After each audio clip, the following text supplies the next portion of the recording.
అందరికీ నీవే తెలియచెప్పాలనుకుంటున్నాను. ఒకవేళ మేము ఏ విధంగా మాట్లాడినా నీ యొక్క గొప్ప వెలుగు ప్రజలకు కావాలని ఉద్దేశం తెలియజేస్తున్నాము. అయ్యా, నువ్వు చెప్పావు కరెక్టే. సేవకులతో నువ్వు మాట్లాడతావు. ఒక్కొక్క విషయము నీవు మాట్లాడుకో తండ్రి. నీవు మాట్లాడు దేవా. యేసుక్రీస్తు ప్రభువా వందన ఓ లబా శశికర్ విషయతను మహోన్నతుడా రాజా యేసుక్రీస్తు ప్రభువా, నువ్వు సమస్తము నెరిగిన వాడవు. నేను మాట్లాడగలనా, చెప్పగలనా? ప్రభువా, నీవు మాత్రమే మాట్లాడాలి. నాకు శక్తి లేదు. అవును, వాళ్ళు తెక్కగా మాట్లాడుతున్నారు. ఏదో మాట్లాడితే నువ్వు ఇంకా అలవాటు పడిపోయావు, మాట్లాడిపోయావు. ఇంకేమైంది? నో, కాదు, ఏమీ తెలియదు నాకు. నీవు నన్ను నడిపిస్తున్నావు కాబట్టి నేను మాట్లాడుతున్నాను, లేకపోతే నా వల్ల కాదు. అవును తండ్రి, నీవే కాపాడు, నీవు మాట్లాడు ప్రభు. వాళ్ళు ఏం మాట్లాడినా నువ్వు నాకు చెప్తున్నావు. వాళ్ళు ఆ విధంగా చెప్పారే అని కూడా మా ప్రభువా నువ్వు తెలియజేస్తున్నావు. నాయనా, ఇప్పుడు నీ వెలుగుతో నింపబడిన ప్రతి ఒక్కరూ ఆశీర్వదింపబడుతున్నారు. మా ప్రభువా, నువ్వు ఎంత గొప్ప దేవుడివి నాయనా. నా ప్రభువా, రక్షకుడా, నా యేసుక్రీస్తు ప్రభువా, కొంచెము వారికి కూడా తెలివి, జ్ఞానము, వివేకము అన్ని ఇవ్వయ్యా తండ్రి. మేము ఈ లోకములోనికి ఎందుకు వచ్చాము నీకు తెలుసు కదా. మేమందరము కూడా నీ ప్రజలము. అవునయ్యా, మమ్మల్ని అందరినీ పిల్లలుగా నీ ఒప్పుకున్నావు కనుకనే మేము నీ సన్నిధిలో నిలిచి ఉన్నాము. కనుక ప్రతి ఒక్కరిని ఆశీర్వదించుము. ప్రతి ఒక్కరిని, ఏ ఒక్కరిని కూడా కాదు, అందరినీ. అవును ప్రభు, ఆశీర్వాదము వాళ్ళందరికీ కలగజేయండి మా ప్రభువా. వాళ్ళని రక్షించమని మా ప్రియ పరలోకపు తండ్రి యేసు క్రీస్తు ప్రభు యొక్క నామమున ప్రార్థన చేయుచున్నాను. ఆమేన్. మీకందరకు మంచిగా ఉన్నారా? దేవుని కృపలో అందరం బాగున్నాం సార్. సహోదరులారా, మీరును ఉన్నారా? చాలా బాగున్నాం సార్. మీరు కూడా బాగుండాలని కోరుకుంటున్నాం సార్. అవును, ఆమేన్, హల్లెలూయా. మీ అందరినీ దేవుడు తన హస్తముతో ఆశీర్వదించును గాక. ఆమేన్. దేవుడు మిమ్మలను ఆశీర్వదించును గాక. హల్లెలూయా. ఈ దినమున సమాధానము గురించి కొంత అవసరము ఉంది, అది చెప్తాను. తర్వాత చదువుతామా? చెప్పమ్మా పెద్దగా. సమాధాన సువార్త. కాబట్టి ఎఫెసీ 2:17 ఒక్కసారి చూడండి. ఎఫెసీయులకు రాసిన పత్రిక 2:17 మరియు ఆయన వచ్చి దూరస్తులైన మీకును దూరస్తులైన మీకును సమీపస్తులైన వారికిని సమీపస్తులు చూడండి, అర్థం దూరస్తులకు సమీపస్తులకు అంటే వీళ్ళు వాళ్ళు తేడా లేదు. దూరస్తులైన మీకును సమీపస్తులైన వారికిని సమాధాన సువార్తను ప్రకటించారు. సువార్తను ప్రకటించుట. ఆమేన్. ఏమి సమాధానకర సువార్త ఎవరికి?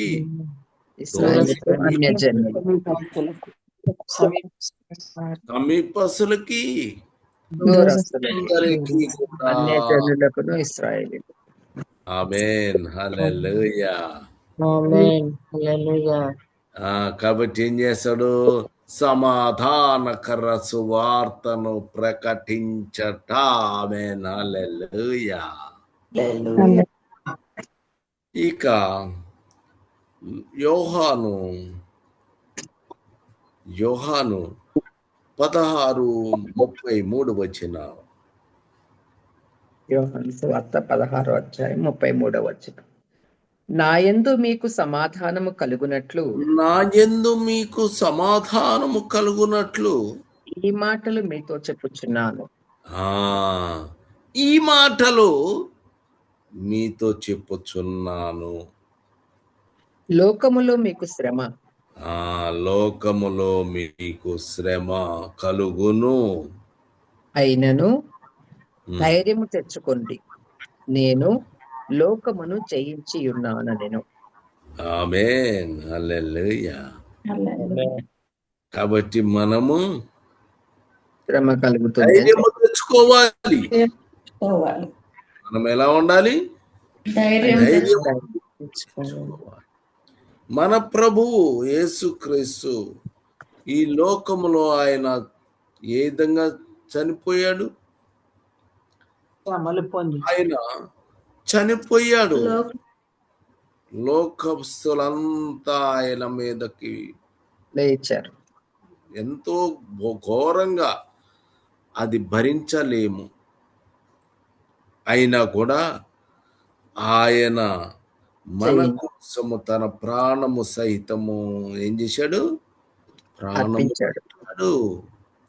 కాబట్టి ఇక ధైర్యం కూడా మనము ధైర్యము తెచ్చుకోవలెను. ఆయన ఈ మాటలు మీతో చెప్పుచున్నాడు. ఆమేన్. సమాధానము కలుగునట్లుగా మాటలు మీతో. కాబట్టి మనము ధైర్యము కలిగినటువంటి వాళ్ళగా ఉండాలి. మార్కు 9:50 మార్క్స్ వార్త 9:50 ఉప్పు మంచిదే కాని ఉప్పు నిస్సారమైన ఎడల ఉప్పు నిస్సారమైన ఎడల దేని వలన దేనికి సారము కలగచేతురు. మీలో మీరు ఉప్పు సారము గలవారై ఉండి ఒకరితో ఒకరు సమాధానముగా ఉండుడని చెప్పారు. ఒకరుతో ఒకరు సమాధానముగా ఉండుడి అని చెప్పండి. ఆమేన్. హల్లెలూయా. ఒకరితో ఒకరు ఏమి కలిగి ఉండాలి? సమాధానం కలిగి ఉండాలి. సమాధానము కలిగినట్టు ఉండాలి. ఉప్పు మంచిదే కానీ అయితే ఉపయోగము లేదు. కాబట్టి మనం ఏం చేయాలి?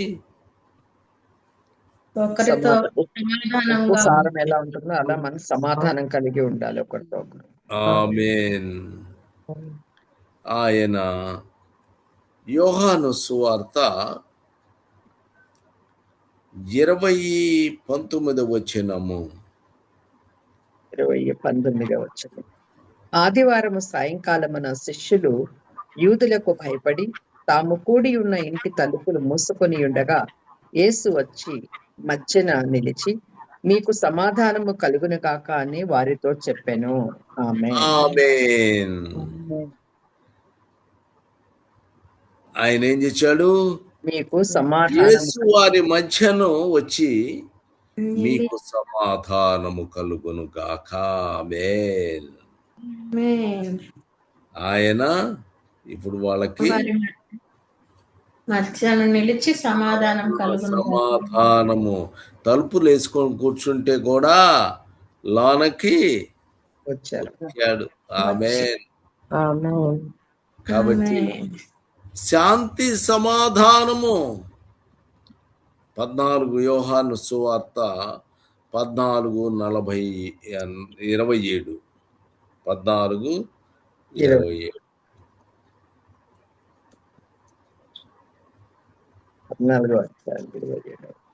14 సమాధానము మీకు అనుగ్రహించి వెళ్ళుచున్నాను. నేను సమాధానము మీకు అనుగ్రహించి పోతున్నాను. నా సమాధానమునే మీకు అనుగ్రహించుచున్నాను. ఆమేన్. నేను మీకు అనుగ్రహించటం లేదు. మీ హృదయమును కలవరపడనీకుడి. లోకమును ఇచ్చినట్లుగా మీకు ఇవ్వటం లేదు. మీకు శాంతి సమాధానము మీకు ఇస్తున్నాను. సమాధానమే మీకు ఇస్తున్నాను. నేను మీ తలుపులు వేసుకున్నారు, భయపడుతున్నారు. ఆయన తలుపు తెరిచాడు. ఆడ తలుపు తెరిచాడు. అప్పుడు ఏం చెప్తున్నాడు? ఓ శాంతి మీకు కలుగును గాక. నేను మీకు సమాధానము ఇస్తాను, కానీ లోకం ఇచ్చినట్టుగా నేను మీకు ఇవ్వటము లేదు. ఆమేన్. లోకము ఇచ్చినట్టుగా నేను ఇచ్చేవాడిని కాను. 10:34 10:34 మత్తయి సువార్త 10:34 నేను భూమి మీదకి సమాధానము పంపవచ్చితినని తలంచుకుడి. నేను భూమి మీద సమాధానము పంపవచ్చితినని తలంచుకుడు. ఎవరికి? అన్య జనులైనటువంటి వారికి. ఆయన నమ్మని వారికి ఖడ్గమే. ఎవరైతే యేసుక్రీస్తు ప్రభువుని విశ్వసించకుండా ఉన్నారో వాళ్ళు ఖడ్గమనే గాని సమాధానము పంపుటకు నేను రాలేదు. మనకి మాత్రము ఆయన మనల్ని ఏం చేస్తాడు? సమాధానము కలుగును గాక మనకి ఇస్తాడు. ఆమేన్. ఆయన సమాధానాన్ని మనకి ఇచ్చాడు. మనకేమో ఆయన సమాధానం సమాధానము మనకిస్తాడు. వాళ్ళకైతే ఖడ్గమునే కానీ సమాధానాన్ని పంపడానికి కలుగదు. మనము ఒకవేళ ఎవరికన్నా సమాధానము చెప్తే సమాధానము ఉన్నదంటే లేకపోతే ఒకవేళ అతను సరైనటువంటి వ్యక్తి లేకపోతే ఏమవుతుంది? నీది తిరిగి మళ్ళీ వచ్చేస్తుంది. ఇప్పుడు చూడండి 13 వచ్చినము.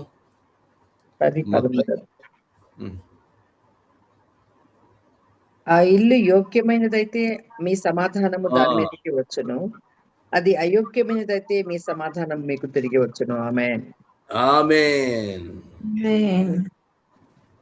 ఇల్లు యోగ్యంలో ఉంటే దాన్ని వచ్చును, అది అయోగ్యమైనదైతే రాదు. సమాధానం ఏమంటమ్మా తిరిగి వస్తుంది. మీకు మీకు తిరిగి తిరిగి వచ్చును. వచ్చును.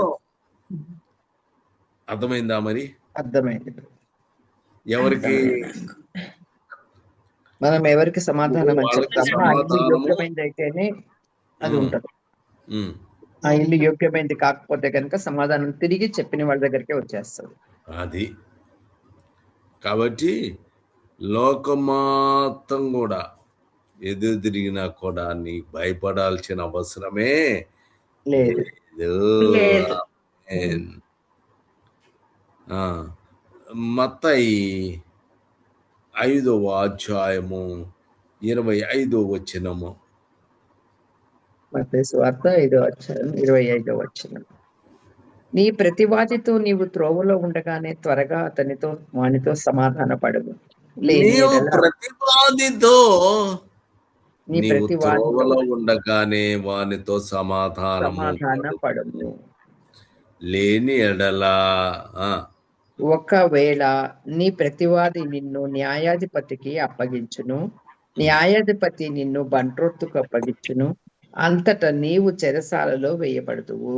ఆమేన్. ఆమేన్. ఎందుకని నువ్వు ఇప్పుడు తగులాడుతుంటావు. మనం అట్లాంటి వాడితో మనం ఎన్నో విషయాలు వస్తున్నాయి. త్రోవలో వానితో మనం ఏం చేయాలి? సమాధాన పడాలి. కాదు, నేనా, వాడు తప్పు చేశాడు, వాడు నా మీద మాట్లాడాడు, ఎట్టయితే అట్టయింది పో, ఏమవుతాడు, వాడు ఏం చేసినా పోనీ, పోలీస్ స్టేషన్ పోతాడా పోనీ అని నీ ఏ పరిస్థితిలో నువ్వు ఉన్నావో చూసుకో ఒకసారి. నీకు వాడి మీద కోపం ఉంది, నీకు భయంకరమైన కోపము. ఏ ఏ ఏ విషయంలో మరి నీకు మాత్రమే తెలుసు, మిగతా వాళ్ళకి తెలియదు. నీకు కచ్చ, బోధ, కోదము ఇవన్నీ ఉండటం వలన సమాధాన పడాలంటే ప్రభువా నేను గనక క్రైస్తవుని గనక అయితే ఏం చేస్తారట? భయంకరంగా వాడి మీద ప్రతివాది తత్వాన్ని అలవాటు పడతాడు. కానీ దయతో సహోదరులారా, మీరు సమాధానము పడుండి.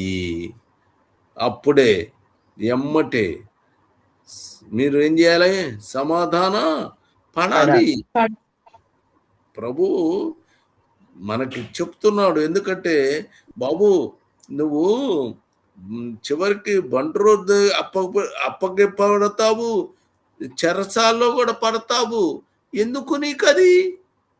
చెరసాల్లో పోయి పడాలా? అది నీకు అవసరమా? నీకు అవసరం లేదు. నువ్వేం చేయాలి? త్రోవలో ఉండగానే దానితో సమాధాన పడు. నీవు సమాధాన పడాలి. కచ్చ అబ్బా, మనస్సులో ఉన్న కచ్చ చివరికి పోలీస్ స్టేషన్లో పట్టడానికి ఎంత ఇష్టపడేటువంటి వారు ఉంటారు కదా. మనం చూస్తున్నాము చాలా మందిని, వాళ్ళు చాలా అంత కచ్చ వాళ్ళలో ఉంటుంది. అసలు అలాంటి పరిస్థితి మనకి ఉండటానికి లేదు. మనకి ప్రభు ముందే చెప్పాడు, నువ్వు జైలుకు పోవటం మంచిది కాదు, నిన్ను న్యాయాధిపతికి బంట్రోళ్ళకి అప్పగించటము ఇవన్నీ జరుగుతాయి. నువ్వు న్యాయాధిపతికి అప్పగింపబడే స్థితి వస్తుంది. అయినా నీవు ముందుగానే ఏం చేయాలి? సమాధాన పడు. నీకు నువ్వు సమాధాన పడాలి. నీవు పడుతున్నావా? ఇప్పుడైనా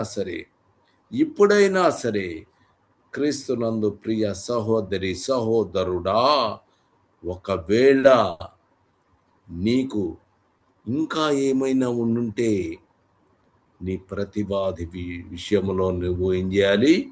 సమాధానపడాలి. త్వరగా సమాధానపడు. ఆమేన్. నీకు అప్పుడు నీకు సహాయము చేయుచును. ఆమేన్. హల్లెలూయా. మత్తయి 5:9 వచనం.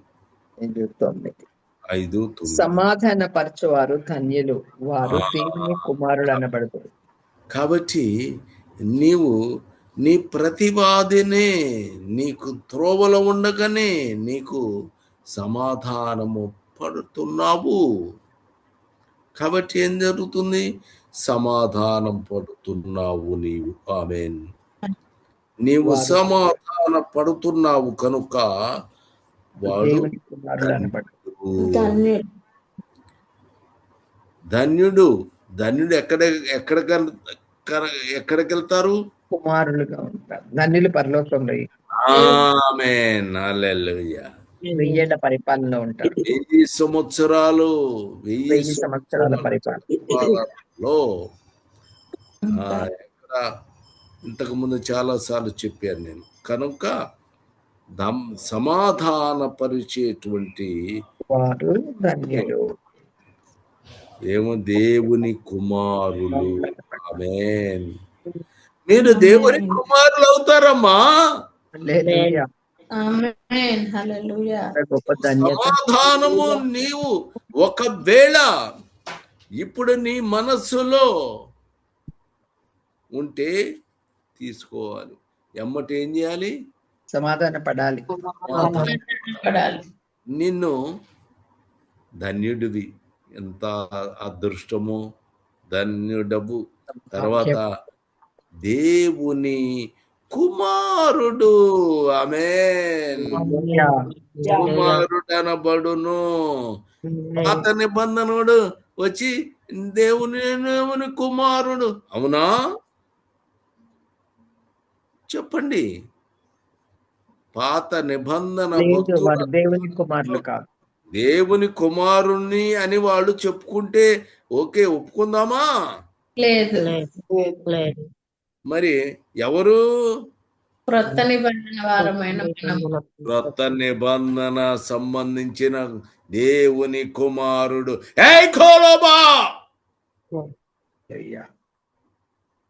ఏమి చేస్తున్నావు నీవు? కొత్తగా నీకు నేను అనేక సార్లు చెప్పాను, పాత నిబంధన కాదు, క్రొత్త నిబంధన నువ్వు మని నీకు చెప్పాను. నీవు ఆ విధానాలన్నీ తీసుకొచ్చి దీనిలో పెడుతున్నావు. అది మంచి పద్ధతి కాదు. Thank you lord Jesus. ప్రభువా, దయతో క్షమించు నాయనా. నా ప్రభువా, నా తండ్రి, క్రొత్త నిబంధన నీ యొక్క శరీరము తినేటువంటి వారము, నీ యొక్క శరీరమును మేము తిననై ఉన్నాము. వాటి మాకు పాత నిబంధనతో సంబంధమే లేదు.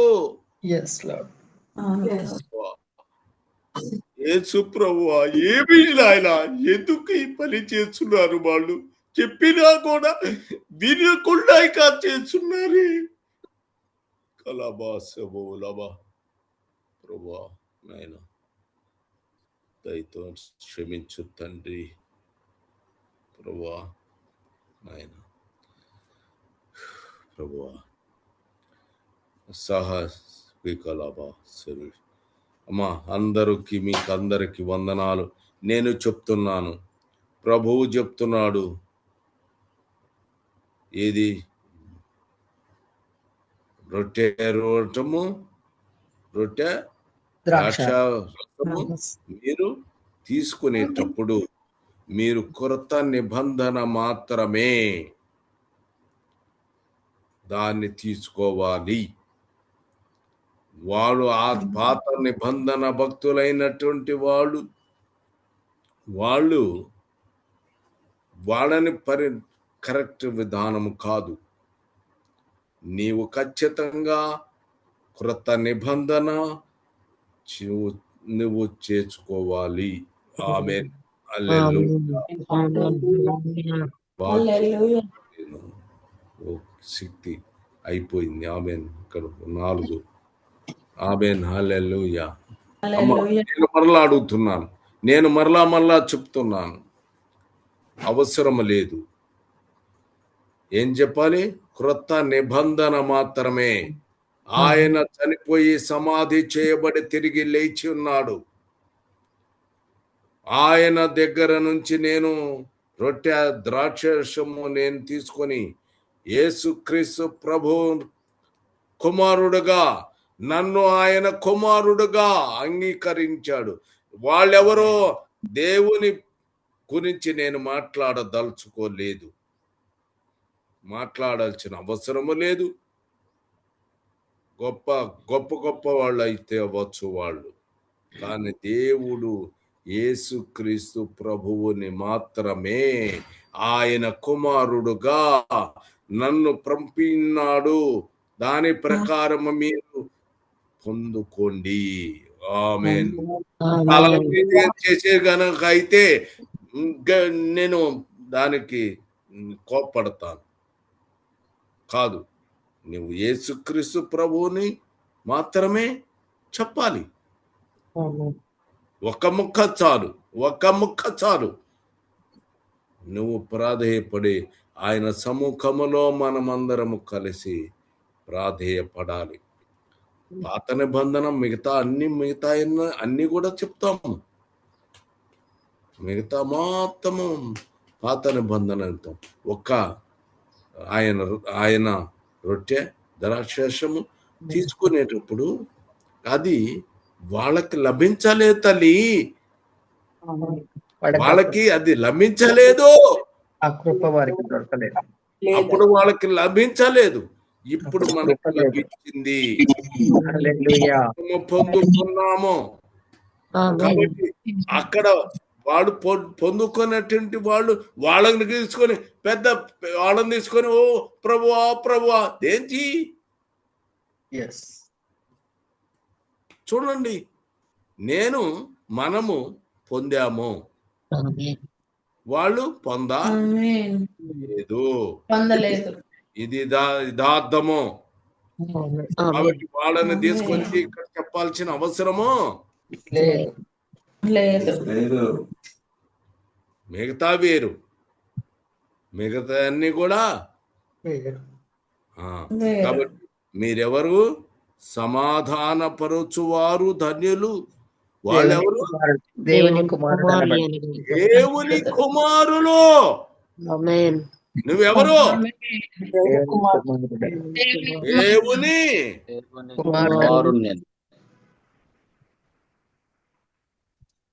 చిన్న ప్రార్థన చేయండి తల్లి.